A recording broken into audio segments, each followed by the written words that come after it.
Cracky.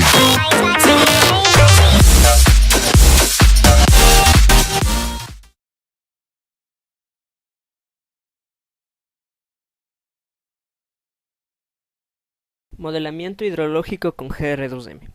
Antes que nada tenemos que tener en cuenta y claramente qué es lo que vamos a hacer y para qué o con qué fin vamos a utilizar este modelamiento. Para esto tenemos que entender que el GR2M es un modelo de lluvia escorrentía que no considera factores de la cuenca como el uso del suelo, tipo del suelo, pendiente, entre otros. Entonces, el modelo GR2M es un modelo global de tiempo mensual desarrollado por CEMAGREF, que es el Centro de Investigación Agrícola e Ingeniería Ambiental de Francia. Tiene como función la reconstrucción de caudales mediante la precipitación y evapotranspiración calculada en base a la temperatura. El modelo consta de dos parámetros, que sería X1, que es la máxima capacidad de almacenamiento del reservorio en milímetros, y X2, que es el coeficiente de intercambio de agua subterránea sin unidades, utilizando dos funciones de producción alrededor de un reservorio suelo y de transferencia regida por el reservorio de agua gravitacional, el mismo que determina el caudal que puede liberarse. La arquitectura y las fórmulas del modelo, como podemos observarlo en la figura, representan los procesos hidrológicos para la transformación de precipitación escorrentía. Bueno, ahora podemos observar nuestro modelo, que por ejemplo P es la precipitación media de la cuenca, P1 es la escorrentía superficial, P2 es percolación profunda, P3 es la precipitación efectiva, que es la suma de P1 más P2, E es la evapotranspiración actual, S es el almacenamiento del reservorio suelo al inicio del periodo de análisis y R es el almacenamiento del reservorio de agua gravitacional al inicio del periodo de análisis con una capacidad máxima de 60 milímetros y Q es el caudal de salida de la cuenca. Bueno, una vez ya descargado el GR2M, el archivo, procedemos a trabajar. Necesitamos tener en cuenta que el GR2M se trabaja de dos maneras, que es con un periodo de calibración y con un periodo de validación. Para esto yo he creado dos archivos de Excel. Listo. Otra cosa que también tenemos que tener en cuenta es que mi periodo de calibración y mi periodo de validación, siempre la calibración van a ser 2/3 de todo el periodo de estudio. Por ejemplo, yo voy a trabajar con 31 años, entonces mi periodo de calibración van a ser 22 años y mi periodo de validación van a ser 9 años, que la calibración son los 2/3 de todo el periodo de estudio. Por ejemplo, si es que yo trabajara con 15 años, mi periodo de calibración serían de 10 años, porque son los 2/3 de todo el periodo de estudio. Bueno, una vez ya tengamos abierto nuestro archivo, procedemos a trabajar. Por ejemplo, yo voy a utilizar la subcuenca del río Guayabamba. La superficie de la subcuenca es de 8.223.51 kilómetros cuadrados. Aquí tenemos que predefinir el periodo de estudio que nosotros vamos a trabajar. Por ejemplo, yo entre mi periodo de calibración y validación voy a utilizar 31 años, de los cuales 22 voy a utilizar para la calibración y 9 años para la validación. Entonces aquí procedemos a colocar nuestro periodo, 100 meses. Entonces, por ejemplo, yo empiezo desde el 1 de enero de 1982 hasta el 1 de diciembre del 2004, ¿sí? Entonces aquí tengo mis 22 años, en los cuales los voy a utilizar yo para mi calibración.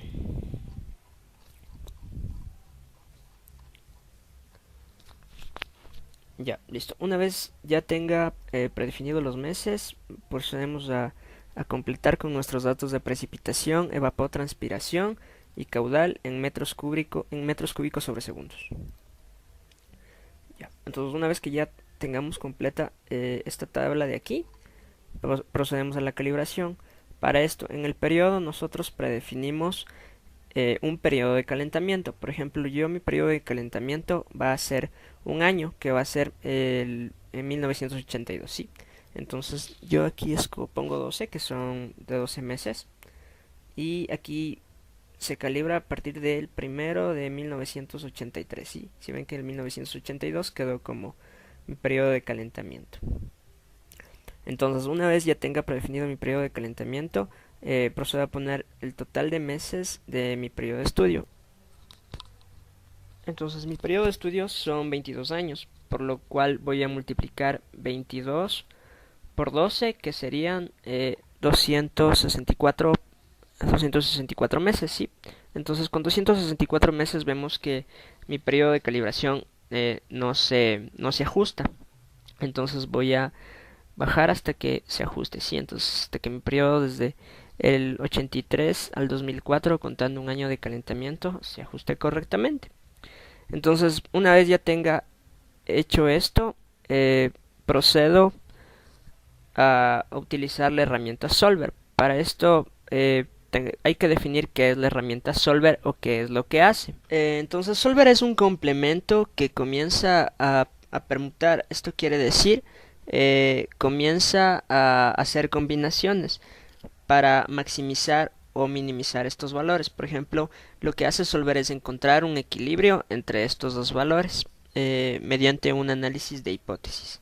Entonces, para esto vamos a activar nuestra herramienta Solver. Nos vamos a archivo, nos vamos a opciones. En opciones nos vamos a complementos. En complementos nos vamos a ir. Y en ir aquí activamos Solver. Entonces ponemos aceptar. Bueno, entonces aquí podemos ver que en la pestaña de datos, en análisis, ya se nos encuentra nuestro icono de Solver. Entonces aquí escogemos X1 y X2 y continuamos a realizar el Solver. Sí, entonces una vez ya nosotros escogido X1 y X2, ponemos resolver. Listo. Y podemos ver que Solver encontró una solución. Esto quiere decir que estos datos de aquí han sido optimizados. Listo. Entonces nosotros, una vez ya tengamos optimizados estos datos, nos vamos directamente a nuestro coeficiente de Nash. Por ejemplo, aquí mi coeficiente de Nash es de 0.61. Entonces, para esto hay que entender un poco qué es el coeficiente de Nash. Listo, entonces el coeficiente de Nash cuantifica la eficacia entre un modelo simulado y un observado. Mide cuánto de la variabilidad de la observación es explicada por la simulación y si la simulación es perfecta o no. Entonces, por ejemplo, mediante nuestra tabla de referencial de valores de criterio de Nash, podemos decir que si es menor a 0.2, nuestro ajuste está insuficiente. Si está entre 0.2 a 0.4 es satisfactorio. Si está entre 0.4 a 0.6 es bueno. Si está entre 0.6 a 0.8 muy bueno. Y si es mayor a 0.8 es excelente. Entonces, bajo estos parámetros podemos indicar que nuestra eficiencia, nuestra optimización está entre buena y muy buena. Ahora gráficamente lo podemos comprobar. En este gráfico de aquí tenemos el caudal simulado y el caudal observado, y podemos ver que nuestro caudal observado con nuestros datos de nuestra subcuenca se ajusta perfectamente al caudal simulado. Por ejemplo, aquí existe una pequeña sobresimulación. Si es que, por ejemplo, tuviera un pico en la parte de abajo, existiría una subsimulación, que esto es normal, depende de nuestra cuenca y del lugar en el que se encuentre. Entonces, por ejemplo, mis datos de mi subcuenca se ajustaron perfectamente mediante este modelo. Bueno, entonces cuando podemos observar que nuestro caudal simulado y nuestro caudal observado se acoplan perfectamente, podemos revisar nuestros hidrogramas. Por ejemplo, este hidrograma de aquí lo que nos hace nos compara, nos hace un análisis del caudal observado, el caudal simulado y nuestra precipitación. Y aquí tenemos, por ejemplo, un gráfico de dispersión. En este caso yo creé una hoja nueva y pasé todos mis datos para volver a graficar.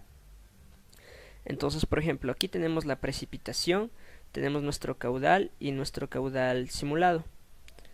Entonces, lo que aquí se puede observar es que, por ejemplo, el caudal simulado y el caudal observado tiene bastante referencia o congruencia con nuestra precipitación. Si podemos ver, por ejemplo, aquí en nuestros meses con más precipitación, podemos ver igual que nuestro caudal ha aumentado o ha disminuido. Entonces aquí mediante nuestro gráfico de dispersión del caudal observado podemos saber si es que existe o no tendencia. Entonces aquí, por ejemplo, en mi subcuenca podemos observar que sí existe una tendencia positiva, que coincide perfectamente con mis datos de caudal y con mi gráfico. Una vez ya termine mi periodo de calibración, voy a proceder a mi periodo de validación. Entonces para esto abro mi archivo, como yo les dije, en este caso yo creé dos Excels, uno de calibración y otro de validación. Entonces, ¿qué es lo que voy a hacer aquí? Voy a ingresar mis datos de validación. Como recuerdan, mi periodo de calibración era del 82 al 2004. Entonces ahora mi periodo de validación van a ser los 9 años consiguientes a mi periodo de calibración, que en este caso sería desde enero del 2005 a diciembre del 2013. ¿Sí? Entonces ahí están mis 9 años de validación. Entonces lo que hago aquí es calibrar el periodo. Por ejemplo, yo pongo 0 porque no tengo periodo de calentamiento.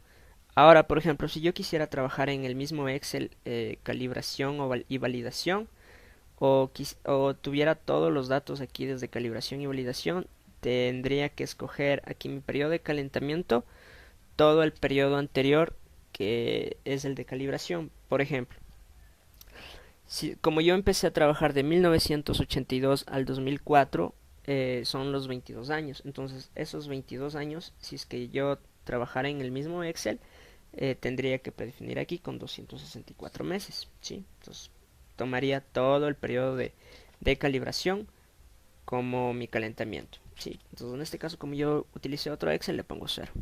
Y aquí tendría que aumentar mis años o mis meses de validación. Entonces, una vez ya calibrado esto, procedo a realizar el solver. Entonces, escojo estos dos parámetros, que es x1, x2, escojo el solver y pongo a resolver.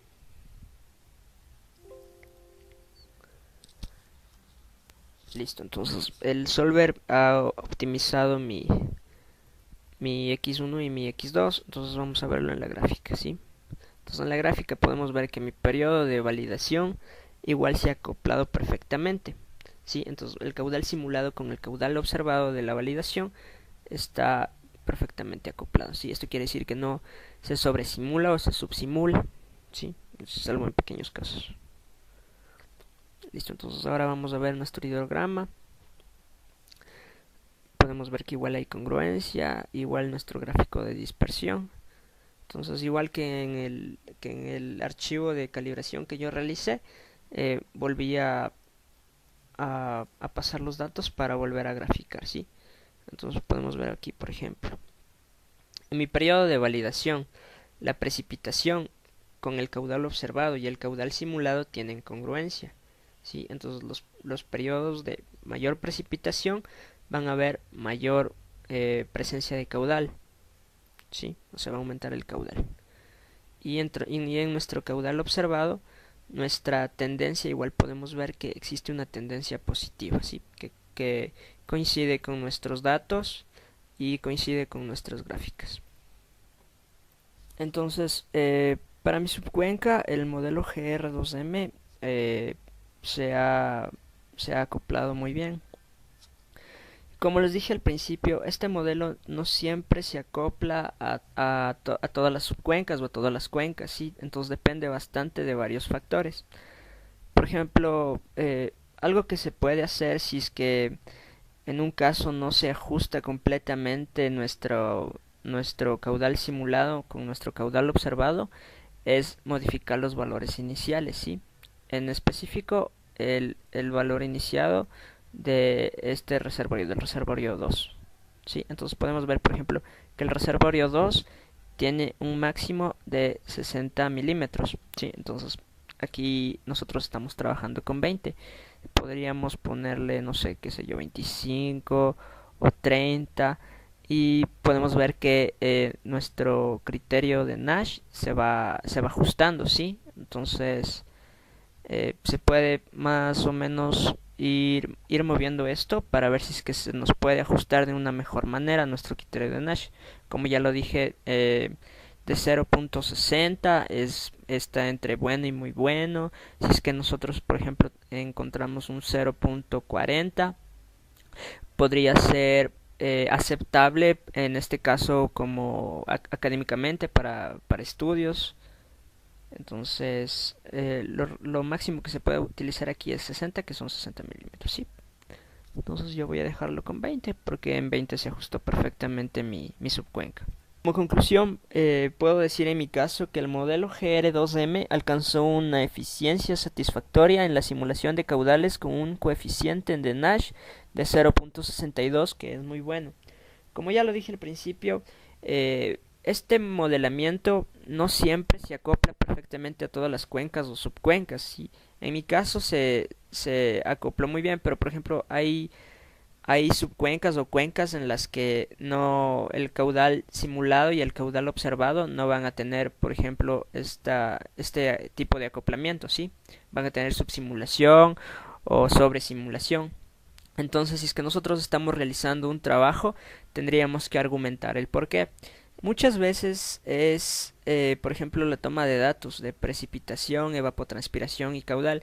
Entonces ahí se puede apreciar que el trabajo no ha sido realizado correctamente, ¿no? Entonces, por ejemplo, la toma de precipitación no coincide con los caudales, ¿sí?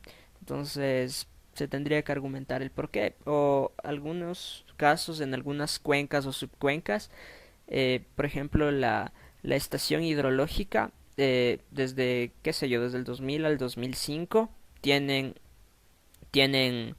un lugar específico y después esa misma estación cambió de lugar, entonces obviamente va a alterar el nivel de caudal y el nivel de precipitación, ¿sí?